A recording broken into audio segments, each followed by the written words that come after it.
أعوذ بالله من الشيطان الرجيم بسم الله الرحمن الرحيم السلام عليكم ورحمة الله وبركاته. إن الحمد لله نحمده ونستعينه ونستغفره ونعوذ به من شرور أنفسنا ومن سيئات أعمالنا. من يهده الله فلا مضل له ومن يضلل فلا هادي له. أشهد أن لا إله إلا الله وأشهد أن محمدا رسول الله. يا أيها الناس اتقوا ربكم الذي خلقكم من نفس واحدة وخلق منها زوجها وبث منهما رجالا كثيرا ونساء واتقوا الله الذي تساءلون به والأرحام إن الله كان عليكم رقيبا. يا أيها الذين آمنوا اتقوا الله حق تقاته ولا تموتن إلا وأنتم مسلمون. يا أيها الذين آمنوا اتقوا الله وقولوا قولا سديدا يصلح لكم أعمالكم ويغفر لكم ذنوبكم ومن يطع الله ورسوله فقد فاز فوزا عظيما. أما بعد فإن أصدق الحديث كتاب الله وخير الهدي هدي محمد صلى الله عليه وسلم وشر الأمور محدثاتها وكل محدثة بدعة وكل بدعة ضلالة. Alhamdulillah, sebagaimana yang sudah dijelaskan sebelumnya, bahwa manusia itu oleh Allah Ta'ala dijadikan mulia apabila dia mentaati Allah Subhanahu wa Ta'ala. Dengan demikian, manusia yang paling mulia, yaitu yang paling berkualitas, adalah mereka yang mengajak untuk mentaati Allah Subhanahu wa Ta'ala, yaitu para nabi, para rasul. Dengan demikian, mereka ini bukanlah orang biasa. Mereka adalah orang-orang yang punya kualitas yang lebih baik dan terbaik di antara manusia. Oleh karena Allah Ta'ala perlu memilih mereka ini, karena mereka membawa tugas yang penting, yaitu ilmu mentaati Allah Subhanahu wa Ta'ala. Ilmu mentaati Allah Subhanahu wa Ta'ala. Apa ilmu itu? Ilmu itu apa sebenarnya? Yang dimaksud ilmu itu apa sebenarnya? Ya. Ilmu itu artinya aturan. Ya, yang dimaksud ilmu itu aturan. Ya, yang dimaksud ilmu aturan. Orang belajar ilmu kedokteran misalnya. Ilmu mengobati orang. Nah, ya. Artinya aturan untuk mengobati orang. Nah, atau mungkin patologi misalnya. Ilmu mengenai penyakit. Nah, penyakit itu ada aturannya. Begitu ya. Virus itu ada aturannya. Orang belajar ilmu ekonomi misalnya, dia belajar mengenai aturan. Mengenai aturan. Gitu ya, mengenai aturan, mengenai ekonomi. Dengan demikian, orang itu sekolah, kalau dikatakan mencari ilmu, mencari tahu mengenai aturan. Artinya semakin orang itu ilmunya banyak, semakin mengerti dia mengenai aturan. Oh, aturannya begini lah, aturannya begini, sehingga dia bisa memprediksi misalnya bahwa nanti yang terjadi itu ini, karena biasanya aturannya ini lah, gitu. Kan dia tahu aturan. Aturan itu yang membuat Allah Ta'ala, yang membuat aturan Allah Subhanahu wa Ta'ala. Ada aturan yang diimplementasikan menjadi ilmu kedokteran, mesin, kimia, fisika, gitu ya. Lalu elektronika misalnya, elektronik. Itu semua aturan dari Allah Subhanahu wa Ta'ala. Itu ciptaannya Allah Subhanahu wa Ta'ala. Tetapi ilmu agama adalah ilmu ini. Adalah ilmu yang mengatur aturan. Semua yang tadi saya katakan itu, semua aturan tadi itu menjadi berguna apabila diatur oleh aturan agama. Gitu. Semua aturan tadi itu menjadi berguna apabila diatur oleh agama. Kalau tidak diatur oleh agama, oleh aturan agama, ilmu-ilmu tadi yang saya sebutkan itu bukanlah menjadi sesuatu yang mengatur, tapi merusak. Semua aturan tadi itu bagus aturan tadi itu, tapi tidak menjadi sesuatu yang membawa kemaslahatan manusia, tapi kebinasaan, karena dia tidak diatur oleh aturan agama. Sehingga mereka yang mengerti aturan agama adalah mereka yang harus orang yang berkualitas. Kalau orang itu tidak punya kualitas untuk memegang aturan agama, dia akan menggunakan agama ini sebaliknya untuk merusak manusia. Sepertinya bagus, tapi merusak manusia. Jadi Allah Ta'ala harus memilih siapa-siapa yang pantas untuk mengajarkan aturan ini kepada manusia. Kita masuk pada ayat 33 dari surat Ali Imran. Innallaha astafa. Nah, lihat. Allah Subhanahu wa taala memilih siapa? Adam. Memilih Adam sebagai seorang nabi yang pertama, bukan rasul, sebagai seorang nabi yang pertama.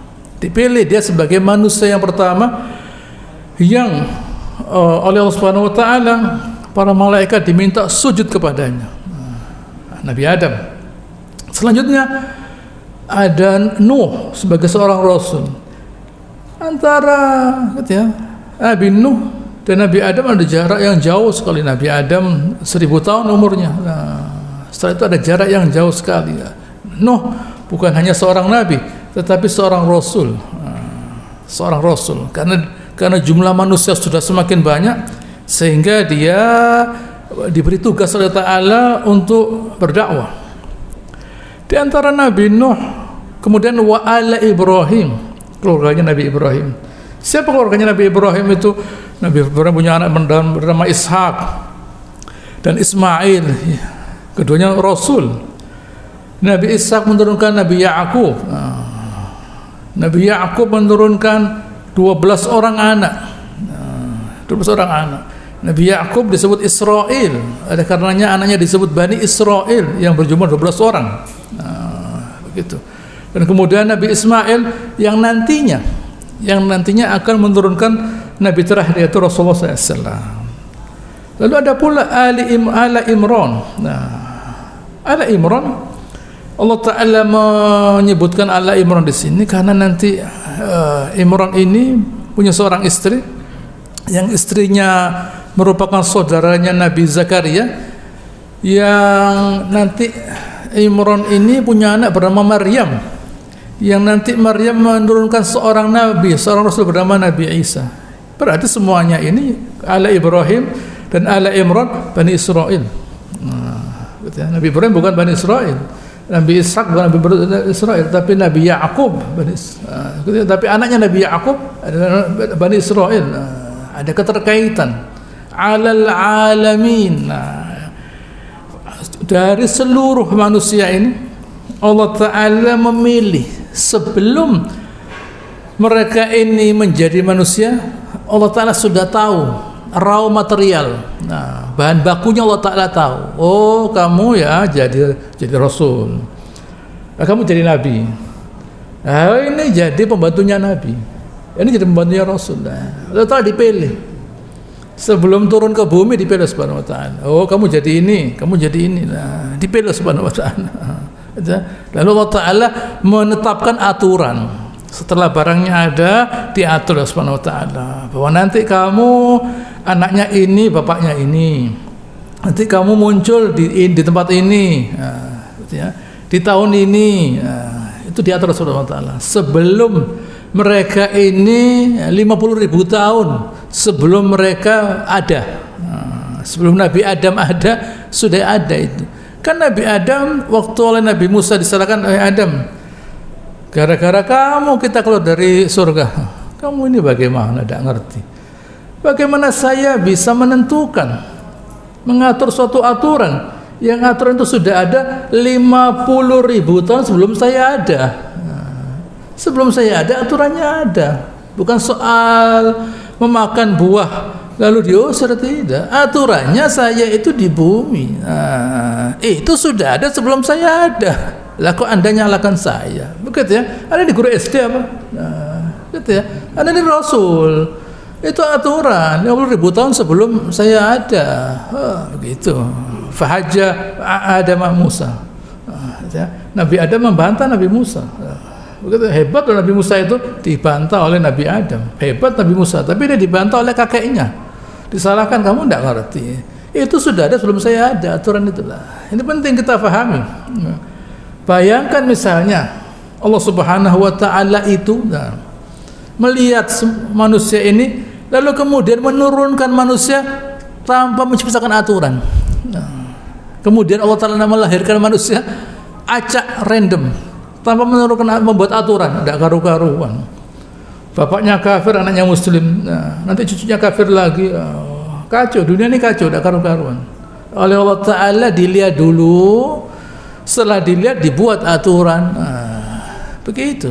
Allah taala itu latif, halus aturannya Allah taala itu, halus, tidak terlihat. Tidak terlihat. Kenapa orang itu menjadi sukses, menjadi pintar, berhasil, menjadi begini. Itu semua sudah ada sebelum orang itu ada. Sehingga dia menjalankan aturan yang oleh Allah taala diatur. Itu yang perlu kita syukuri. Bayangkan kalau Allah taala itu tidak ngatur kita, tidak jadi apa-apa kita. Kacau, tidak jadi apa-apa. Begitu ya? Kita akan hidup bersama orang kafir loh, bayangkan. Anak kita muslim, anak kita kafir, bayangkan. Bisa tidak kita ngatur dia sebagai orang muslim? Tidak bisa. Kita menganggap kalau seorang itu muslim, anaknya muslim, cucunya muslim terus. Nah, kalau Allah Ta'ala dibiarkan begitu saja. Anaknya muslim, bapaknya muslim, anaknya kafir, cucunya kafir lagi, buyutnya muslim. Tidak karu-karuan. Tidak ada kenikmatan. Tapi Allah Ta'ala diatur. Sehingga mereka yang di dunia ini saling mencintai karena iman, nanti itu berlanjut sampai di akhirat nanti. Begitu. Itu semua aturan yang patut kita syukuri. Dzurriyyatan ba'dhuha min ba'd. Keluarga keturunan yang satu berasal dari yang lainnya. Ada kecocokan. Begitu ya. Kata Rasulullah SAW, al-arwah juludun mujannadah. Ruh itu seperti pasukan. Fama ta'arafa minha i'talafa. Fama ta'arafa minha i'talafa. Kalau saling mengenal terkait. Wa ma tanakara minha ikhtalafa. Kalau tidak cocok terpisah. Jadi orang baik itu ketemu orang baik. At-thayyibat lit-thayyibin, at-thayyibun lit-thayyibat, al-khabithat lil-khabithin wal-khabithun lil-khabithat. Orang baik itu ketemu orang baik. Orang jelek ketemu orang jelek. Ada kecocokan, rohnya ada kecocokan yang membawa kepada jasadnya. Wallahu sami'un alim. Allah Ta'ala itu Maha mendengar dan Dia Maha mengetahui. Baik, ayat 35. Idz qalat imra'atu Imran. Waktu istrinya Imran, Allah Ta'ala tidak menyebut nama. Nama itu tidak penting. Nama itu tidak penting. Yang penting itu perbuatannya. Yang penting perbuatannya. Imra'atul Lut, imra'atul Nuh. Allah Ta'ala tidak perlu imra'atul Fir'aun. Dalam Al-Quran tidak disebutkan. Bahkan Allah Ta'ala mengatakan Maryam wallati ahsanat farjaha. Wallati ahsanat farjaha. Allah tidak mengatakan Maryam. Setelah menyebutkan nama-nama para nabi yang laki-laki itu, Allah tidak serta-merta mengatakan wa Maryam, tidak. Wallati ahsanat farjaha, yang kehormatannya itu terlindungi. Allah Ta'ala tidak mengatakan Maryam, tidak. Namanya saja dan kualitasnya.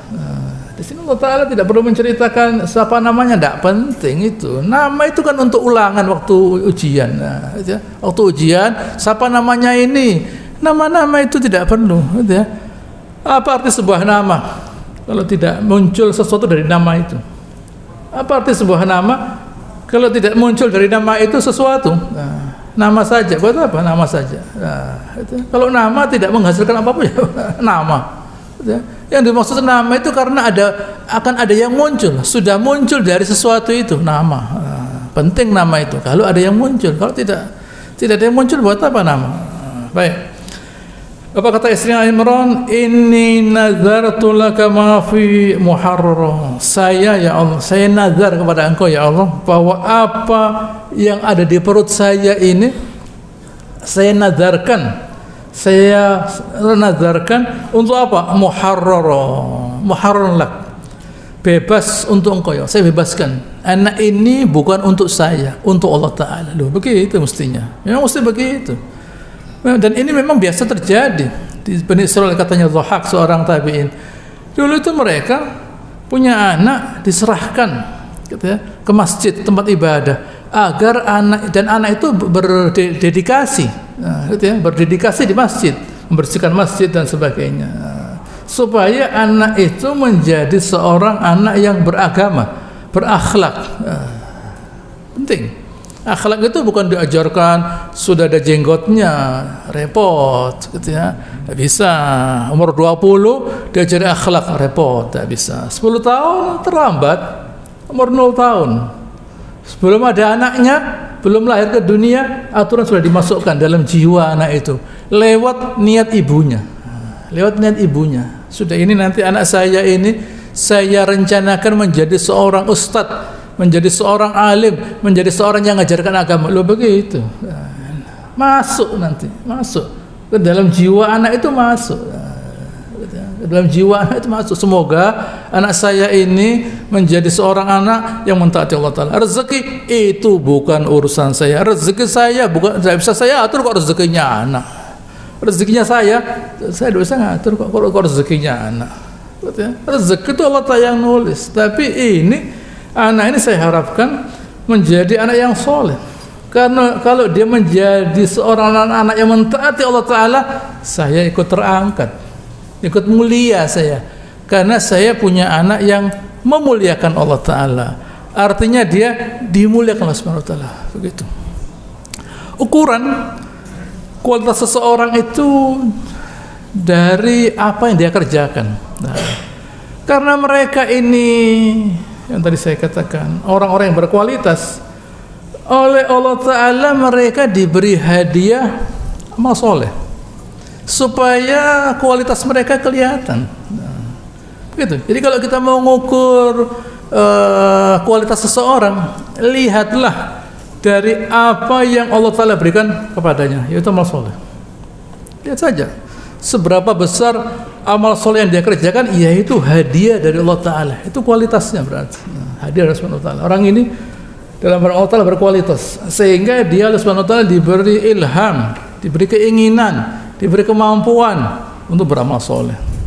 Baik itu berzikir, menghafalkan Al-Quran, menjelaskan isinya Al-Quran, mengerjakan isinya Al-Quran, membaca hadis, menghafal hadis, menjelaskan isinya hadis loh. Begitu. Ini penting. Ya, ini penting sehingga agar sebuah komunitas itu ya, menjadi komunitas yang mulia dikarenakan mereka semua mentaati Allah Subhanahu wa Ta'ala. Gitu. Fataqabbal minni, maka terimalah ya Allah, innaka antas sami'ul alim, karena Engkau ya Allah Maha mendengar dan Maha mengetahui. Maha mendengar doa saya dan tahu bagaimana cara melaksanakan doa saya. Engkau tahu ya Allah mendengar doa saya, dan Engkau tahu bagaimana caranya melaksanakan doa saya. Saya kan hanya berbicara saja, saya hanya meminta saja. Penting buat seseorang itu untuk berdoa, karena doa itu merupakan representasi, bukti dari besarnya harapan seseorang kepada Allah Ta'ala. Besarnya harapan itu menunjukkan bahwa dia itu kenal dengan Allah Ta'ala. Begitu. Besarnya harapan itu menunjukkan bagaimana dia kenal dengan Allah Ta'ala. Kenal dengan Allah Ta'ala itu tidak hanya dengan pengajian begini, tapi pengajian ini penting. Untuk apa? agar menjadi awal dari mengenal Allah Ta'ala. Oleh karenanya Allah Ta'ala menciptakan musibah Allah Subhanahu Wa Ta'ala agar apa? Ada khasyah, ada rasa takut, ketakutan, kebingungan, rasa takut. Rasa takut ini akan berguna ya, apabila ada ilmu. Oh, ini memang ternyata yang bisa semua ini, mengatasi semua ini Allah Ta'ala. Saya tidak bisa. Jadi bagaimana? Ya, saya tenang saja. Sakinah. Nah, gitu ya. Sakinah, saya tenang. Kenapa? Karena ini semua di luar kemampuan saya. Allah Ta'ala yang mampu mengatasinya. Begitu ya? Iya. Jadi Anda tidak bisa. Allah Ta'ala yang mampu. Ini ilmu namanya. Ilmu ini menghasilkan sakinah, ketenangan. Tidak bisa ilmu hanya ditulis begini saja, tidak bisa.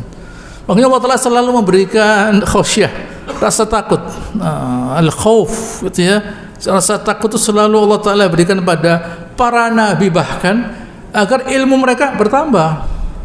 Ilmu mereka bertambah dengan ketakutan tadi, dengan rasa takut tadi, khasyah, ilmu mereka bertambah. Artinya keyakinan mereka bertambah. Karena semakin kenal dengan Allah Ta'ala, karena mereka semakin membutuhkan Allah Ta'ala. Jadi tenangnya bertambah, khasyah, tenang dia.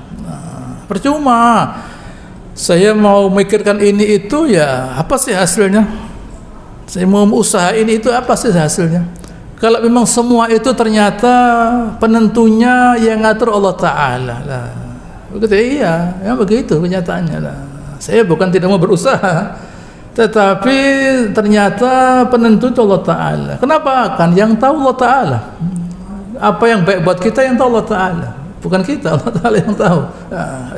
Semakin orang itu, artinya semakin orang itu kenal Allah Ta'ala, semakin tenang dia. Setelah dia tenang, ditambah lagi cobaan supaya dia menjadi semakin takut. Semakin takut, ilmunya tambah, sakinahnya tambah, ketenangannya tambah. Walladzi anzala as-sakinah fi qulubil mu'minin. Allah Ta'ala meletakkan sakinah pada hatinya orang beriman, liyazdadu imanan ma'imanin, agar imannya bertambah, keyakinannya bertambah, ilmunya bertambah. Begitu. Jadi tidak selesai. Ilmu bertambah itu tidak selesai. Oleh karena selalu harus ada musibah agar ilmunya terus bertambah, agar keyakinannya terus bertambah. Dengan keyakinannya bertambah dan kemudian semakin tenang, amalnya ada kualitasnya.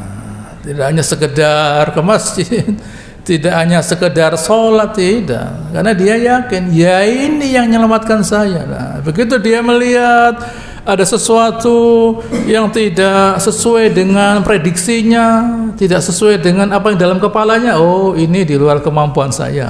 Ada apa? Tidak tahu, saya tidak ngerti. Nah, kalau orang tidak mengerti ini, oh jiwanya berguncang, tidak karu-karuan, diguncang terus jiwanya, ketakutan, meskipun dia memiliki semuanya, tapi dia diguncang dengan kekhawatiran dan sebagainya. Orang beriman tidak, dia menjadi tenang karena keyakinannya bertambah.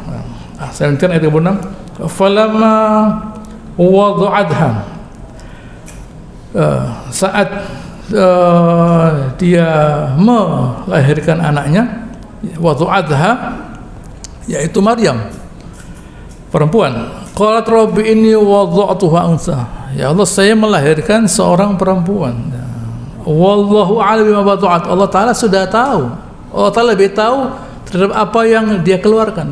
Apa yang dia keluarkan berupa perempuan tidak sesuai dengan rencananya. Walaysa dzakar kal unsa, dan tidak sama orang laki yang saya rencanakan dengan anak perempuan yang saya hadapi sekarang ini.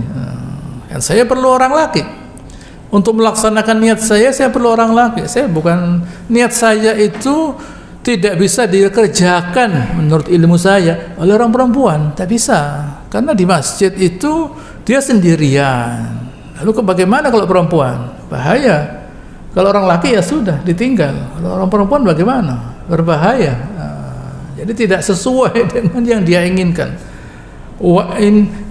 Selesai dia. Bagaimanapun niat harus dikerjakan. Kemudian wa inni samaituha Maryam dan saya memberinya nama Maryam. Saya memberinya nama Maryam. Wa inni u'idzuha. Nah, di sini perlu kita ketahui bahwa kata-kata ini di sini bukan istrinya Imran, karena kemudian wa inni u'idzuha. Nah, kemudian saya melindungi, berarti yang memberi nama anak itu Maryam bukan istrinya Imran, tapi Allah Taala. Ya, bayangkan begitu. Memberinya nama Maryam itu bukan istrinya Imran, tapi Allah Taala. Kenapa? Karena ini penting. Ini adalah ibu dari seorang Rasul. Nah, sehingga Allah Ta'ala memberi nama, sebab kalau nama itu jelek ya hendaknya kita itu memberi nama yang baik-baik kepada anak kita. Karena kata Rasulullah SAW yang maknanya bahwa nanti setiap orang itu dipanggil dengan namanya. Dan nanti ruhnya seseorang itu waktu diangkat ke langit disebutkan dengan nama yang terbaik. Jadi Nabi SAW menemukan ada seorang bernama Ghurab, burung gagak, diganti oleh SAW. Ada seorang bernama Asiyah yang melawan, diganti oleh SAW. Jadi Nabi mengganti nama-nama yang tidak baik itu. Diganti dengan nama-nama yang bagus. Jangan nama Utbah. Utbah itu engsel. Utbah itu lah, begitu ya. Tapi nama diberi nama jelek mungkin karena bagus, lahir itu putih, menyala. Wah, ini bahaya ini. Kalau dikasih nama bagus nanti kena matanya orang. Kasih nama yang jelek, loh, nanti dia dah jadi orang baik. Utbah bin Rabi'ah yang menghina Nabi SAW. Begitu ya, bukan jadi orang baik. Kasih nama yang baik, nama-nama Asmaul Husna, Abdullah, Abdurrahman dan sebagainya, nama para nabi dan sebagainya, agar anak ini menjadi anak yang baik. Rencananya begitulah. Adapun nantinya menjadi orang tidak baik, Allahu a'lam. Tapi yang penting kan sudah bagus namanya. Artinya semoga dia kalau menjadi tidak baik menjadi baik lagi, karena namanya bagus, begitu. Wa inni a'udzuha wa dzurriyyataha minasyaitonir rajim, dan saya, katanya Allah Subhanahu wa taala, melindungi dia dan keturunannya dari gangguan syaitan. Nabi sallallahu alaihi wasallam bersabda, "Ma min bani Adam maulud illa yamassu syaitan hinna yulad." Setiap anaknya manusia yang lahir pasti diganggu oleh syaitan waktu lahir. Fayastahillu as-sabi, anak itu menjerit, sarihan minasyaiton, karena syaitan, ghayra Maryam wa ibnaha, kecuali Maryam dan anaknya. Hadis lain yang hampir sama, kullu bani Adam ta'ana asyaiton fi jambi, setiap anaknya manusia lahir oleh syaitan ditusuk, ya, dari samping, illa Isa bin Maryam wa ummah, kecuali Isa ibn Maryam dan ibunya. Ju'ila bainahuma wa bainahu hijab, dan ada dijadikan pemisah, hijab, pelindung antara dia dan syaitan. Fa asabat ta'nah al-hijab wa lan yanfudh ilaihi ma syai'. Jadi tusukan tadi terkena oleh hijab. Itulah perlindungan kepada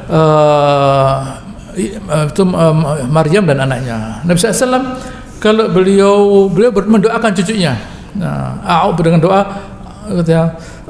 a'udzu bikalimatit tamah, u'idzuka bikalimatil hitamah, u'idzuka bikalimatil hitamah.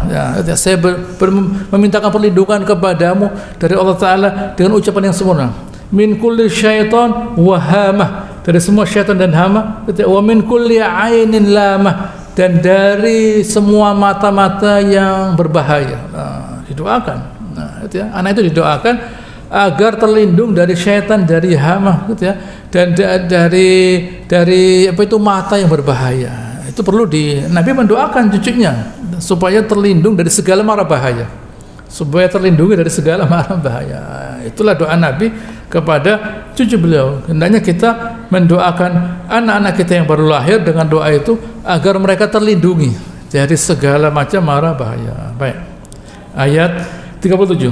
Fataqabbalaha rabbuha biqabulin hasan. SWT menerima pemberian anak tadi dengan penerimaan yang baik. Wa ambata nabatan hasanah, dan kemudian tumbuh anak tadi itu dari bayi menjadi dewasa sampai menjadi dewasa. Kemudian wa kaffalaha Zakaria, kemudian dijamin, dilindungi oleh Nabi Zakaria. Zakaria ibunya Nabi Zakaria, istrinya Nabi Zakaria dan istrinya Imran satu saudara. Istri Nabi Zakaria dan istrinya Imran satu saudara, sehingga yang dijamin, yang dilindungi oleh Nabi Zakaria adalah keponakan istrinya. Kenapa? Zakaria seorang rasul, dia, sehingga dia pasti memberikan perlindungan yang terbaik. Begitu ya. Ini penting, patut kita pahami. Itu pentingnya guru. Guru itu, guru di sekolah itu memasukkan jiwanya pada anak kita. Nah, ini penting. Begitu ya. Guru itu memasukkan jiwanya kepada anak kita. Siapa guru itu? Kita kenal guru itu. Bagaimana guru itu? Kita tahu apa guru itu siapa? Apa kita tahu waktu guru itu lahir? Siapa orang tuanya? Bagaimana dia? Kenal kita? Tidak kenal. Jiwanya guru masuk pada anak kita. Kemudian dia pulang. Bagaimana? Kita jamin dia menjadi seperti yang kita inginkan? Wallahu a'lam. Nah, gitu ya. Guru itu memasukkan jiwanya kepada anak kita. Ya, kalau jiwanya baik, kalau dia ke sekolah dengan terpaksa mengajari anak kita, apa kemudian anak kita itu menjadi anak-anak yang bahagia? Ya, tidak bahagia. Dia diajar oleh guru-guru yang tidak bahagia. Terpaksa jadi guru dia. Gitu ya. Terpaksa jadi guru itu bahaya itu. Gitu ya. Perlu mengapa yang tadi saya katakan, dulu mereka menitipkan di masjid karena nantinya mereka di masjid ketemu orang-orang solehin, ulama lah. Jiwa mereka masuk ke dalam jiwa anak tadi, bukan ilmunya, jiwanya masuk. Jiwanya masuk, sehingga anak itu memiliki jiwa yang baik sebelum menerima ilmu. Sudah jiwanya masuk. Nah, begitu ya. Jiwa itu tidak kelihatan, tapi jiwa itu diilhamkan, disuntikkan dalam jiwa seseorang. Nah, kalau jiwanya jelek, ya dimasukkan, ya jelek jiwanya, meskipun nantinya diajari ilmu yang baik-baik, tidak bisa, sulit. Penting jiwa itu awal dimasukkan. Dari rumah orang tuanya baik jiwanya, ya kalau saya katakan jelek nanti tidak enak, baiklah. Tapi di sekolah dia bertemu dengan guru yang jiwanya tidak baik, bertemu dengan teman yang mungkin jiwanya juga tidak baik. Bagaimana sekarang? Ketemu guru yang tidak baik jiwanya, teman jiwanya tidak baik. Lalu bagaimana? Pulang dengan jiwa yang baik? Ya tidak. Dia bertemu dengan guru yang jiwanya marah, teman jiwanya juga marah. Pulang dia. Lalu kemudian menjadi anak yang penurut, mau diatur dan sebagainya, sulit. Karena dia waktu di sekolah tidak bertemu, tidak mendapatkan orang-orang yang bisa menyuntikkan jiwa yang baik dalam diri mereka. Ini penting. Nah, kita pahami. Anak kecil itu tidak mengenal aturan, belum mengenal aturan. Sama dengan hewan. Hewan itu kenal aturan, belum. Tapi dia yang dirasakan oleh hewan itu jiwa. Jiwa. Dengan jiwa itu seseorang bisa ngatur hewannya. Dengan jiwa itu orang itu, hewan itu bisa nurut. Dengan pemiliknya. Karena jiwanya pemilik menyayangi dia, jiwanya orang lain tidak. Jadi dia tahu, oh ini jerakan saya ini, yang dulu jiwanya menyayangi saya, meskipun dia seekor harimau, tahu ini dulu menyayangi saya. Jadi dia menyayangi yang pernah menyayangi dia. Kalau bukan dia dikeleduk sama dia. Kenapa? Orang ini saya tidak kenal kok. Tapi kalau jerakannya, dirangkul sama dia. Ini singa, harimau macan, iya memang. Tapi sejak bayi dia ketemu orang ini yang menyayangi dia. Dia rasakan jiwanya. Sampai dewasa dia menyayangi orang tadi itu saja. Penting. Nah, kalau di sekolah itu mereka bertemu dengan guru-guru yang membawa rasa cinta, rasa cinta itu masuk ke dalam hati anak itu tadi, sehingga mereka menjadi anak-anak yang punya rasa cinta. Gitu. Menjadi anak-anak yang punya rasa cinta, saling mencintai, karena mereka sudah disuntik oleh gurunya dengan rasa cinta, saling mencintai mereka. Itu nanti berbekas sampai mati. sampai 80, 100 mati, sampai mati rasa cinta itu masih ada yang ditanamkan waktu dia mulai dari umur 0 sampai 7 tahun. Sampai 10 tahun ada itu rasa cinta itu ditanamkan. Bukan nanti diajari rasa cinta waktu sudah ada kumisnya, nggak bisa. Waktu dia masih kecil, masih lucu, sudah ditanamkan rasa cinta itu oleh orang tuanya di rumah. Kemudian itu harus berlanjut sampai di sekolah. Kalau di sekolah dia tidak menemukan jiwa yang cinta, roh yang cinta, tidak bisa. Sama dengan ilmu agama, esensinya semua ilmu. Kalau rohnya itu esensinya sudah agama, nantinya dia menjadi seorang dokter, menjadi seorang ahli mesin, ahli kimia, ahli fisika, elektronik, ada rasa cinta. Dia menciptakan hal-hal yang memberikan rasa cinta. Aspirin itu ditemukan oleh seseorang yang mau ngobati bapaknya. Dia membuat suatu ramuan untuk ngobati ayahnya. Sampai sekarang masih dipakai aspirin itu. Karena dia mau ngobati orang tuanya. Buku-buku yang sekarang kita dapatkan, kita baca, buku agama, ya, buku agama yang kita baca sekarang. Mulai dari buku yang tipis sekali sampai buku yang tebal berjilid-jilid seperti Fathul Bari dan sebagainya, berangkatnya dari rasa cinta kepada umat ini. Karena mereka punya dedikasi, umat ini mesti ngerti agama. Nulis Ibn Hajar Fathul Bari, ini Bukhari dijelaskan sama dia, dijelaskan rijalnya, dijelaskan maknanya dan sebagainya, yang mungkin dia ambil dari ilmunya orang lain. Tapi yang penting di situ terkumpul semuanya, sehingga kita baca Fathul Bari ngerti semuanya. Lalu Nawawi, dia melihat ada sebuah buku namanya Muhadzab, ditulis oleh Syirazi, dijelaskan sama dia, disebut Majmu' Syarah Muhadzab, panjang bukunya. Yang itu menjadi buku yang menjadi acuan utama mazhab Syafi'i, karena dia cinta dengan umat ini, agar umat ini menjadi umat yang dirahmati subhanahu wa ta'ala. Itu penting. Laqad ja'akum rasulun min anfusikum azizun 'alaikum ma antum harisun 'alaikum ghafurur rahim. Datang kepada kalian rasulun min anfusikum, dari diri kalian, azizun 'alaikum ma antum. Nabi itu betul-betul tegas terhadap apa yang membuat kalian sakit. Raufur rahim, penyayang Nabi itu. Jadi beliau kepingin umatnya ini bahagia, tidak susah. Gitu ya. Waktu Nabi SAW membaca surat Al-Maidah, di mana Nabi Isa berkata, "In tu'adzibu fa innahum ibaduk, wa in taghfir lahum fa innaka antal ghafurur azizul hakim." Ya Allah, kalau kamu mengadab mereka, mengatakan itu ya hambamu, bagaimana? Tapi kalau engkau mengampuni mereka, engkau aziz hakim, yang perkasa dan bijaksana. Nabi menangis Nabi. Ummati lah. Allah telah mengirim malaikat Jibril. Tanyakan kenapa dia menangis. Gitu ya. Oh, kembali malaikat Jibril, kepikiran umatnya, jangan khawatir, kata Allah Ta'ala, saya tidak akan menyakitimu dalam hal umatmu. Begitu. Jadi Nabi itu di dunia sudah mikirkan kita. Begitu ya. Nanti di akhirat nanti para Nabi itu mestinya masuk surga, menunggu di pintu surga, menunggu umatnya. Setiap Nabi berkata ummati, mendoakan umatnya. Gitu ya, jangan sampai masuk neraka. Yang sudah masuk neraka dimintakan oleh Nabi syafaat agar keluar dari api neraka, dikeluarkan sedikit demi sedikit oleh Muhammad SAW dari neraka. Nabi itu merahmati. Jadi Allah Ta'ala memilih para nabi itu adalah orang-orang yang sangat-sangat menyayangi sesamanya. Begitu, sangat-sangat, ini namanya dedikasi.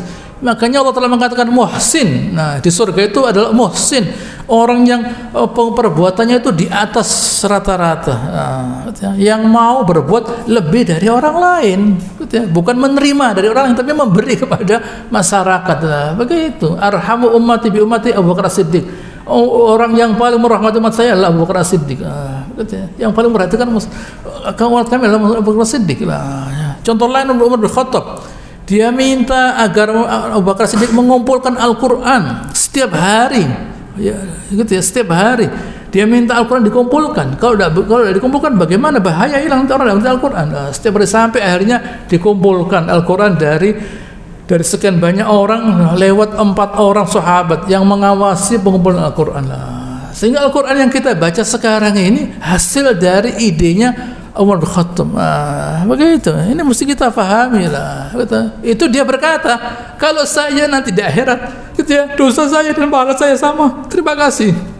Syukur saya, gitu ya. Tidak usah pahala banyak-banyak. Dosa dan pahala sama. Cukup sudah. Tidak usah pahala banyak-banyak. Kalau saya ketemu Allah Ta'ala di akhirat nanti, dosa saya dan pahala saya sama. Sudah, terima kasih. Alhamdulillah. Tidak perlu pahala banyak-banyak lah. Jasanya besar lah. Hanya setiap orang dari kita itu banyak memikirkan, gitu ya, masyarakat, bukan mengambil dari masyarakat, tidak, memberi kepada masyarakat. Itu orang kaya namanya. Orang kaya itu orang yang memberi, bukan menerima, tidak. Orang kaya itu orang memberi, apapun, baik moral maupun material. Gitu ya. Di mana kullama dakhala 'alaiha Zakaria al-mihrab, di mana setiap kali Nabi Zakaria masuk ke mihrabnya, wajada 'indaha rizqa, sudah ada rezeki makanan loh. Lihat di sini. Anna laki hadha? Qala ya Maryam, anna laki hadha? Dari mana ini? Qala huwa min indillah, dari Allah Ta'ala lah. Lihat di sini. Ini Maryam tidak ketemu orang, rezekinya ada loh. Gitu ya, tidak ketemu orang Maryam. Nabi Zakaria dari mana? Artinya kalau kita membela Allah Ta'ala, rezeki itu datang. Yang ngasih rezeki itu Allah Ta'ala. Jangan kita berkata, kalau saya nanti belajar agama, yang ngasih rezeki siapa? Ya Allah Ta'ala yang ngasih rezeki. Begitu ya. Saya itu mau jadi orang baik, itu rezeki sudah. Saya mau jadi orang baik, itu rezeki sudah. Itu rezeki yang besar. Ada rezeki selanjutnya, ada Allah Ta'ala ngasih rezeki. Kalau Allah Ta'ala ngasih rezeki saya berlimpah, gudang saya 5, ya saya tidak ibadah ngurusi gudang akhirnya lah. Nggak bisa, gudang saya jejer, ya saya ngurusi, tidak ibadah saya. Begitu ya, repot lah. Jadi jangan lalu dikatakan rezeki itu nanti bertumpuk-tumpuk, bukan itu. Yang bertumpuk-tumpuk itu amal solehnya, pahalanya, begitu. Inna Allah yarzuqu man yasha bighairi hisab. Ini jawabannya. Allah Ta'ala tidak memberi seseorang bighairi hisab. Bighairi hisab itu tanpa aturan. Kamu kerjanya berapa? Oh ya kerja segitu ya segitu rezekinya. Oh tidak. Kerjanya sedikit atau bahkan tanpa usaha, duduk saja rezekinya ada. Asal memang dia diproyeksikan untuk itu. Gitu ya, bukan lalu saya punya toko saya ibadah udah boleh. Gitu ya. Saya dokter ditunggu orang, saya sekarang zikir, jangan. Diobati dulu baru nanti zikir. Begitu ya. Saya punya pabrik, saya tutup saya mau ibadah, ya jangan. Lah nanti pegawainya bagaimana? Begitu ya. Ini Allah Ta'ala berkata begini buat Maryam. Maryam memang keadaannya beginilah. Kalau keadaan kita memang tidak bisa bekerja, belum dapat pekerjaan, ibadah dulu. Nanti rezeki datang. Jangan bagaimana saya ini kok dipecat, rezeki saya dari mana loh? Kita dipecat, duduk, zikir, baca Al-Quran, nanti rezeki datang. Caranya bagaimana? Wallahu a'lam. Allah Ta'ala yang tahu caranya lah. Begitu ya, yang tahu caranya Allah Subhanahu wa Ta'ala. Jangan kita meletakkan Allah Ta'ala itu di bawah yang lainnya, tidak boleh, harus di atas semuanya Allah Ta'ala itu. Yang paling utama Allah Ta'ala itu. Penting Allah Ta'ala itu yang paling utama. Kita cari keridhaannya, nanti rezeki itu datang. Yang tidak mengharap Allah Ta'ala, rezekinya ada. Mereka yang tidak percaya rezeki Allah Ta'ala, ada rezekinya. Apalagi yang mengharap. Tetapi yang penting itu bukan soal rezeki materi. Oh itu binatang itu. Kasih rezeki, selesai tidur dia. Tidak. Manusia ini mulianya dengan memuliakan Allah Ta'ala. Semakin dia memuliakan Allah Ta'ala, ya semakin mulia dia. Ada pun rezeki itu pendukung. Rezeki itu sekedar mendukung saja. Masa orang tidak makan? Yang membuat aturan makan siapa? Allah Ta'ala. Ya makanya Allah Ta'ala ngasih rezeki nanti. Kira-kira bisa enggak orang itu hidup tanpa makan? Ya kalau dalam keadaan dia begitu bisa saja. Kalau kita dalam keadaan tidak ada yang dimakan, dan kita bisa hidup, itu dari Allah Ta'ala. Allah Ta'ala yang mengatur semua itu. Tidak perlu kita mengatakan kalau saya dapat rezeki kalau saya begini. Oh begitu ya, ya silakan dicoba, dilanjutkan. Saya dapat rezeki kalau saya itu mengerjakan begini. Oh begitu ya, ya sudah silakan lanjutkan saja. Tapi kalau ya Allah tolong ya saya itu jangan dibebani. Saya tidak mampu bekerja sangat. tetapi rezeki yang saya butuhkan ya Allah banyak. Jadi tolong ya Allah berikan rezeki saya itu lebih banyak dari usaha saya. Bisa kalau yakin. Bisa kalau yakin. Berikan saya Ta'ala rezeki lebih dari yang saya kerjakan loh. Begitu. Itu kita mulai dari sekarang.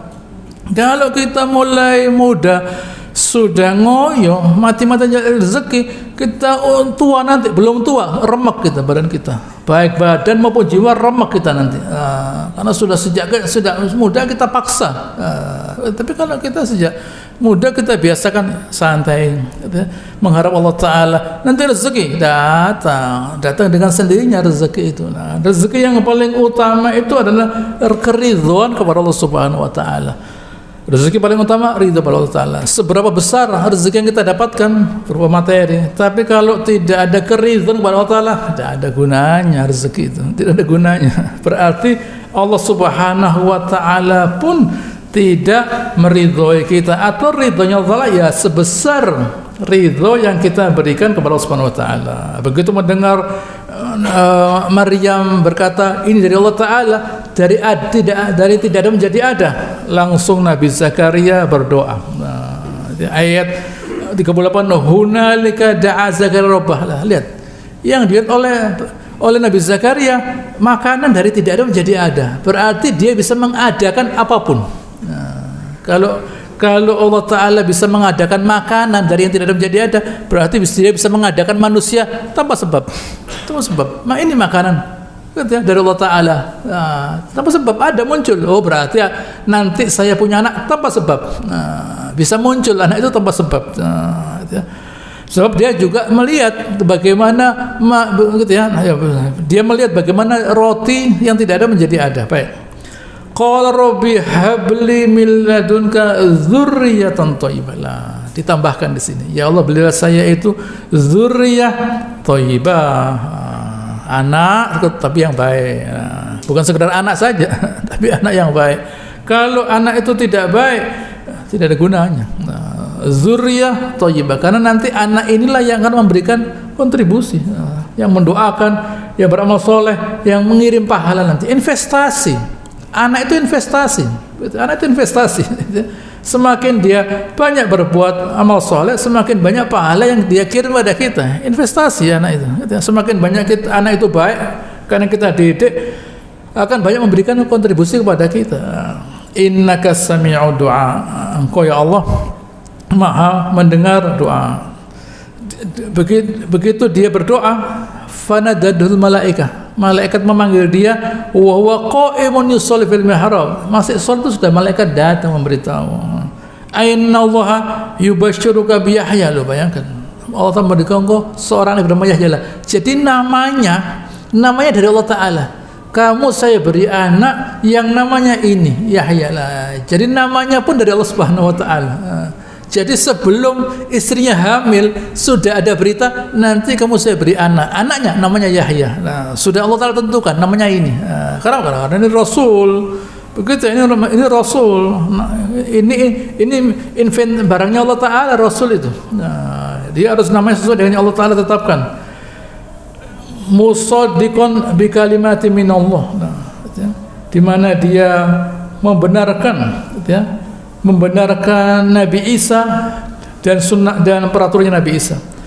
Wa sayyidan, tokoh di dalam apa? Kebaikan, inspirator, inspirator di dalam kebaikan, Wa hasuran, terlindungi dari maksiat, bukan tidak kepingin maksiat,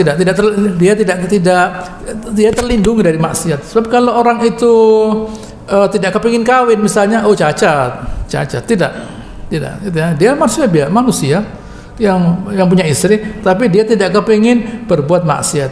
Makanya nanti dia sama dengan Nabi Isa.